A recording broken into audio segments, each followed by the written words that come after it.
Welcome back to the Compound Podcast. This is episode 129. 129.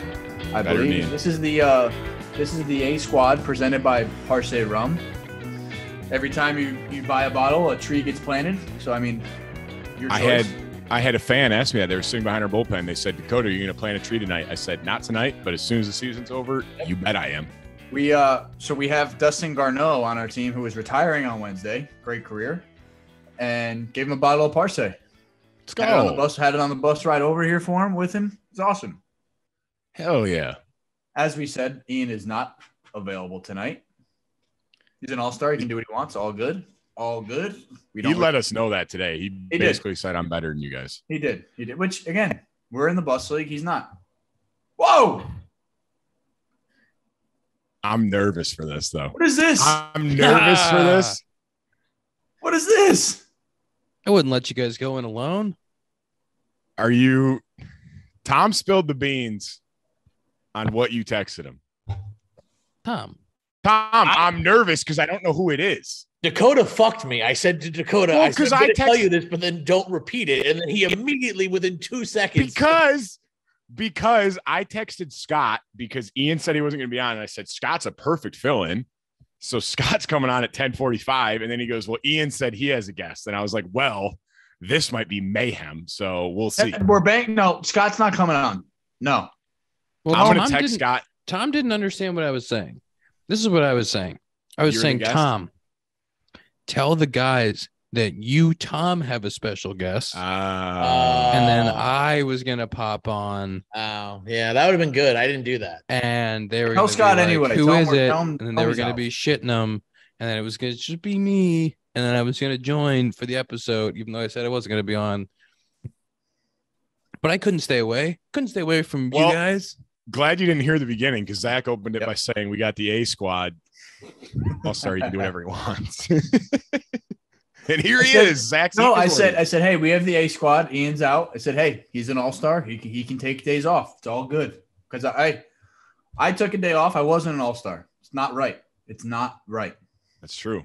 I'm just glad we have Ian to read the ads because I was nervous about reading the ads more than anything. Tom briefed that one, and I wasn't a fan. I didn't sign up for that. How was your game today, guys? The Mud Hens won in extras, 8-4. How long did the extra inning game take? Just 3. I think the game was a total of 3 hours, if that. No, not 250, 240 something. That's unbelievable. 10 innings? Yep. Wow. And hey, speaking of the Mud Hens, we have the second best record in all of AAA. And guess who's going home Wednesday no matter what? The Mud Hens. How's that possible? Because we didn't win our division. And we even rattled off 12 straight. 12 straight. It's just the winner of each division in the IL and the winner of each division in the PCL, and that's all that goes. Zach, you're the kind of guy that's like really pissed that you guys aren't playing more baseball, huh? You're like, God, no. I think like, bless it. So me and Zach are the same. Yeah, my thing is this: you don't play many quote unquote meaningful games in AAA or in the minor leagues, regardless. And when we were playing those games, and we were like, hey, we're 3 out, like. That was the most fun we've had all year, obviously. And we won however many games in a row. We're 25 games over 500. It makes it just that much more fun. You know how it is going to the playoffs and winning. You know, it's like it's fun. There's some people who and you guys have all played with them. When you're playing in the minor leagues and you're 2 games back of the playoffs, people are going, God damn it, I hope we don't win games so that I can go the fuck home. There's plenty of guys you play with in the minor leagues who are like that. You remember in 19, because you were there, didn't we clinch the first half? Mm-mm. Or not yet? The second half? The second half. I was thinking about that today, actually. We were good, but we weren't like But that was fun. Like playing those games and like knowing like, oh, like we need to win this game. Like how'd this team do tonight? Like that's fun. Like I know what you mean. There are definitely people that are like, fuck, like I just want to go home. Like I don't want to play in the playoffs. But I'm with Zach. Like in the minors, you don't get that many games that actually matter if you win or lose. So like again, you want to win every game you play because chances are that means you're playing well, obviously. Mm-hmm. So like the other day we were playing and I was kind of like not on one, but I was like really into it. I was like, hey, let's fucking go. This is awesome, blah, blah, blah. And like Cody Clemens on our team is like, never seen this side of you before. And I was like, dude, I want to fucking win, man. This is fun. And the playoffs this year are in Vegas, which Vegas. it's like a week free trip to Vegas. 2 days in Vegas. Week free trip, or it's only 2 days. Yeah, it's one game semifinal, 1 game final. That really is great. Yeah. So basically, the minor leagues is better than the major leagues. That's what I'm hearing. That's I had a survey. Take. That's a hot take. Speaking of this, Zach, did you have to take that survey? We got a survey like a week ago. Yeah. About like the pitch clock. And I put like it makes the game more enjoyable. Strongly agree. Makes the game faster. Strongly agree. You prefer the pitch clock. Strongly agree. I was talking to an umpire. Pitch clock needs to happen, but it should not determine at bats. 20 and 15 is I put in there. It said, like, do you have any like changes you'd make? I said, with nobody on base in the big leagues, a pitcher's going to need to step off. Like, you can't have no step offs with nobody on base. Like, that'll never happen. Ian had his hand up first. Yeah, I know. Yep. Ian. I mean, my question was about put your mic next to your mouth. Sorry. First episode. Here we go. First time, long time. My question was about comments. If there was a section for comments and what comments you left, was that the only comment that you left? That's all I put, because with guys on base, you get 2 pickoffs, and on the third, you have to get them. I don't know if they're doing that in the big leagues. They are. They are. Zach, That's plenty, because like if you pick off 3 times, like you just got like mix up your times better. You know what I mean? Like, you shouldn't need that many pickoffs. Zach, did you put any comments? I haven't done it yet. I'm going to take my time and do it. That's the right thing to do. I've been thinking a lot about this as the games have gone on this September after the decision was made. It resets every batter, right? With the pickoff numbers. Yes. But I'm not sure how it works if the guy steals second, if it resets. Like, do you in get the big leagues, ones? it will reset. Okay. I have seen, especially in September, some late inning situation pinch runners. That's a pick situation. Guy goes pick, and then you're going, what's gonna happen? Because you really can't go pick anymore, right? Like, you can't really go back to back, because if you go back to back, you don't have any left. You can use it, but you better get him or it's a balk. So you're not gonna get him. I've never had a situation where like I was like, I'm out of picks. Like, now I got to be really cautious or mix up my times. But like, that's the thing. You could still hold, but you're quick. You can quick pitch. You're quick to home. I'm like a 1-1, which is very fast. But there's a lot of people. Yeah, with guys on, I'm super fast. Wow. You know what I think is going to happen? I think guys are going to get faster going to home, and I think instead of guys falling into the 1.5 to 1.7s, I think there's going to be a lot of guys who now become 1.2 to 1.4 guys, and they just. Because if you're a sub 1.3 guy, no one's running on you. I don't care. You're not unless you have a massive tip of like, or like you only pick on that. Like, you have to have one of these, you have to have something that's really bad, or nobody's running on you sub 1. And like I haven't sat here this year and been like, man, there's a lot of stolen bases. It's more of just like, hey, guy can't pick over 7 times. Let's get the game going, which is fine. You know, I still think I'm going to hold this opinion until it is not true. Wait until you experience how fast this is. You're going to love it. No, I'm excited. I'm really excited for the speed of the game, because we have generally not played like the world's longest games this year. We've played a lot of extra inning games. And we've had a few too many, not just us, but we've had games where there's been, because in the big leagues, there's too many mid-inning pitching changes because of the importance of the game, and because if there's a reliever that comes in and struggles, he's not just being left out there to get through it. There's a lot of mid-inning pitching changes, which slows the game down. We have generally played not that slow of games in the second half this year. I am excited for this pitch clock. I do think with the base running thing, I think because of the analytics in the big leagues, because of how detailed we are with tendencies, and because of how many people we have spending time on it, I think that there will be things that pitchers do, whether they pick once and they don't pick the second time, or they throw it 3 seconds, or if they wait until 5 seconds, they're going home. If they, whatever it is, I think we're going to have a ton of tendencies that will show in the big leagues that will lead to more stolen bases. I also think in the big leagues, the bigger bases are going to have an impact on safe rate, success, stealing bases. But I could be proven wrong, but I will maintain this until I am. I think it's tough, Dakota, because we don't have replay. Yes. So it's like it's all umpire's discretion. You can't go back and be like, holy fuck, like I was safe. You could swear on it. And then no matter what he says, you're out. Good point. I will say that was one of the questions on there, though, with the bigger bases. It 100% helps like safety. Like the chances of you like stepping on the first baseman's ankle now is like massively different. Like that, I think that's a great change because, like Zach said, it's not like, oh, they stole 10 bags on us today. Like this is insane because the bases are, but like it will help with like close plays and stuff like that with replay, like Zach said. But it's not like all of a sudden there's going to be 20 bags a game. No. But I think you know what I think bigger base are going to help with having room to slide into the base. Yes. Like we had a play the other day. O'Neal Cruz has a tendency to put a body part in front of the base. He's not like a knee down guy, but like his foot, like he is stepping his foot in front of the base, right? Yeah. So it makes it hard for the runner to slide in. So you have like a runner swim moving to get there instead of just sliding in. Old school baseball would say, if he's going to do that, you're going feet first through it, and he won't do it anymore. New school baseball, maybe not so much, but I think that with the bigger bases, that is going to be avoided completely. Yeah. And honestly, like bang plays too at first. Like I think that could be a big thing. Again, but this all comes back down to replay because we don't know the difference it's making in AAA. It's all umpire discretion, which is fine.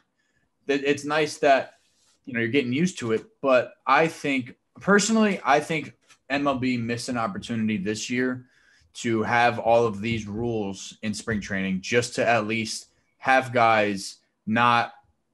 It's not like I was talking to an umpire the other day. It's going to be World War III again, like it was with sticky stuff for the first 2 weeks or the first month. Guys are going to be throwing shit everywhere, which is fine because I did it. Everybody did it. You get called out, it's stupid. But I think once, again, I've said it 100 times, once we get moving and kind of like play, we're going to look around and be like, hey, guys, this is fucking great. But again, it's going to be World War III to start. Between innings clock? No, that's a commercial thing. They're not giving up any commercial time. Promise you that. Can't do that. Nope. Okay. Those might get longer. I was going to say that's here's another what might one. happen. Like, game time gets shorter. Commercial time gets longer. Of course. I mean, if they have a 3-hour window to show the game, you think they're not going to try to suck all the commercial time out of that? Dakota, what are you eating? What are you going with? Little trail mix. Trail mix. Sick. Zach rushed me. I'm really hungry. I know. Nice. I didn't even eat. I got Qdoba waiting for me. Sick. Ooh. Question: did you guys tell the people that this episode is brought to you by Parse Rum? Ian, we did. Ian, nice job, guys. What don't you understand about the A squad, Bubba? Brother, the A squad. What? It's what we do. My question is, what do you want to talk about first? Do you want to talk about our good friend, Aaron Judge? He's our friend. Friend by association. We could get him on. No, 100% we could get and him. Tony. Because of the friends that we have are such good friends with our good friend Judgy. We are in turn. You mean it's AJ. AJ. It is AJ. That's what Frazier calls him. AJ Nines. Frazier always refers to him as AJ, and I'm like, everyone's like, who's that? And he's like, that's Aaron weird. Judge. That's weird that you guys call him AJ in your friendship, because in my friendship, it's Judgy. Child. Would you like to talk about Aaron Judge, or would you like to talk about our other acquaintance, not as good of a friend, except for I was his teammate one time, so maybe really good friend, Albert Pujols. When were you teammates with Albert Pujols? Also this year. This one time in LA. This one time in LA, we were teammates one time. Let's start with Judge. Let's save Judge. Off his back knee. No. Let's save Judge. Wait, one time, really quick. I got a quick story about this one time that I was friends and teammates with our good my good friend who was my teammate, Albert Pujols, he felt a ball off his back knee, and then he came to the dugout and he pulled his pants up. He showed me where he hit himself in the back knee, and that's the one time that we were good friends. That's wild. Best bud. Guess who didn't do that? Us three. Yeah. Do you want to start with Judgy? No. Pujols. Oh, you want to start with my good friend Albert? Yes. So everybody who's listening probably knows this. Albert Pujols, 700 homers. Tom, he came into the year with I didn't know I was supposed to have that number. good ready. preparation. I believe it was 683. I don't think that was fair at all. You just asked me to know a number that I had no way of knowing. 683. Sure. Tell me. Sounds good. All right. Sounds like a good number. But by the time we get a couple minutes into this, you'll have it. Pujols comes into the year. He needs a fair number of homers to get to 700. I don't He know has if there 21 this year. What? 21 this year. So 21 this year. So he was at 679. I don't think there was that many people out there that believed that Albert Pujols was going to get to 700 home runs. I saw a tweet from Talking Baseball, one of our accounts, when he got released last year by the Angels. I believe he was at 668 at the time. And the number of people in the comments saying he won't, and the question was, will he get to 700? It was a poll. I think it was like 76% of people voted no. And like the number one comment was, he won't even get to 669. And obviously he's done better than that since then. I saw a tweet. It was somebody who sports show host, or I don't know what it was, somebody in baseball, I think, and was like, honestly, hats off to him, because I thought there was absolutely no chance that what he just did, and he did it. It was just like, holy shit, Pujols is hot. And it's like, oh my God, Pujols is really hot. And then he just didn't stop. The whole second half has been absolutely bonkers by him. That's what I want to know, how many he's hit in the second half alone. Cause I feel like he was like creeping towards it early on, but then he had like that month where it was like, wait a second, he might do it this year. He's probably at 12 plus in the second half. But, hot take, home run derby locked him in. Oh, yeah. That's what Soto said the same thing last year. He said he did it because he got his swing better. Pujols 15 homers in the second half for Pujols. Can we go back? We need to go back just to the sheer magnitude of that achievement. He's the fourth guy all time to hit 700. He's done it off the most pitchers in probably the toughest time to hit that's ever happened, and dealt with his time in Anaheim, coming back to St. Louis, doing it at the age of 42. It's exceptional. I mean, it really is unbelievable. And 42. I think that what an unbelievable way for him to go out and like cap his career. No matter what the Cardinals do in the playoffs, I think they're a really good team and they could make a run for it. But no matter what they do, like super, super cool way for him to go out. It's just crazy because we're not going to see somebody hit 700, right? Aaron Judge, ever heard of him? I mean, yeah, right. But I mean, like, it's going to be we're not going to see somebody. I shouldn't say that. I mean, Judge has to hit 50 for the next 6 years or something. That's what I mean. I feel like Soto's the only one with the age. Like, he's still young as shit. Like, he's our best hope. Right. And it's crazy because a lot of the guys who go to college, like, that's 3 years that you're not in pro ball when those guys in high school get drafted, and then sometimes those guys get called up before you're even out of college. So they're starting at 19 or 20 years old in the big leagues, which kind of doesn't really happen anymore. It's usually at least 21, 22. And you lose at least 2 to 3 years if you go to college, and it's tough. And it's insane that guys aren't playing as long as they used to. You got to stay healthy. You have to. I mean, Pujols had to play 22 years to get there. On average, 22 years. No one's playing 20. I promise. Juan Soto, Trout, all of our good friends on this podcast. Okay, good friends. We love them. Nobody's playing 22 again. Nobody's eclipsing 20 again. You have to hit 35 a year for 20 years to get 700. That's insane. Like, so you have to start at the age of 21, stay healthy for 20 straight years and hit 35 a year. Obviously, you can hit more in some years, whatever. Yeah. For 20 years. When you're 41, you have to hit 30 more. Think about this. Pujols hit 37 at age 21 in the show and needed one of the greatest second halves we've ever seen to even have a chance to get to 700. I mean, he's got a 1 dot in the second half after basically being a sub 700 OPS player for like a couple years in a row now, to the point that one team actively released him and another team basically only used him as a bench bat. And then the first half of this year, he had a below 700 OPS, and then it's incredible. Here's the question. Let me just ask you a little question. Is this the Athletic Greens question? How much credit? No, it's not. That's coming soon.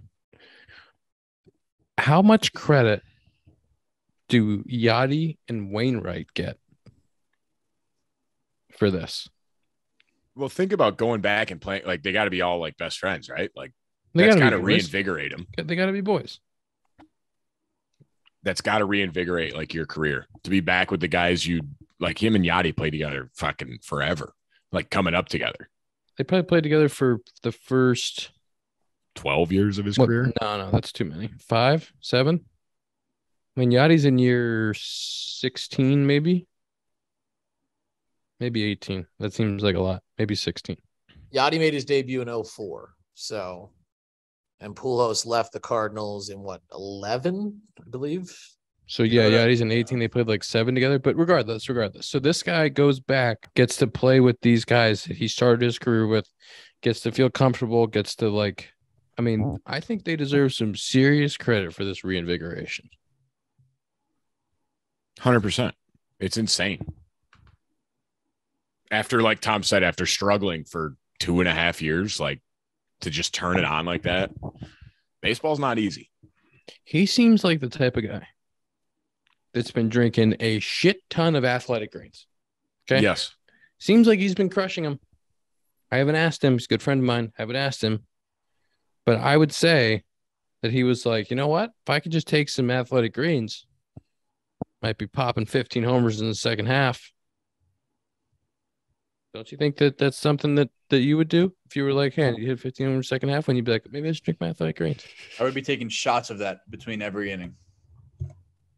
Athletic Greens, best of the best products based on the latest science. I think that's what Albert heard. Constant product iterations and third-party testing recommended by professional athletes. That's us. Like us.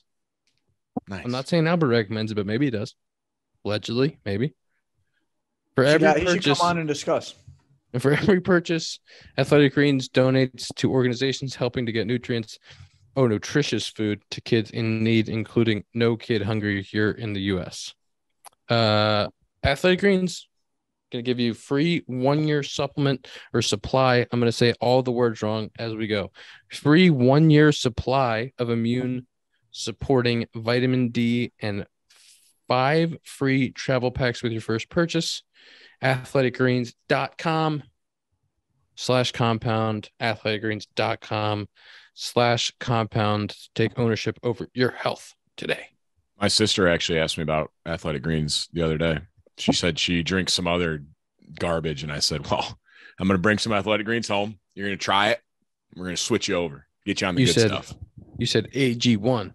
AG1 for life.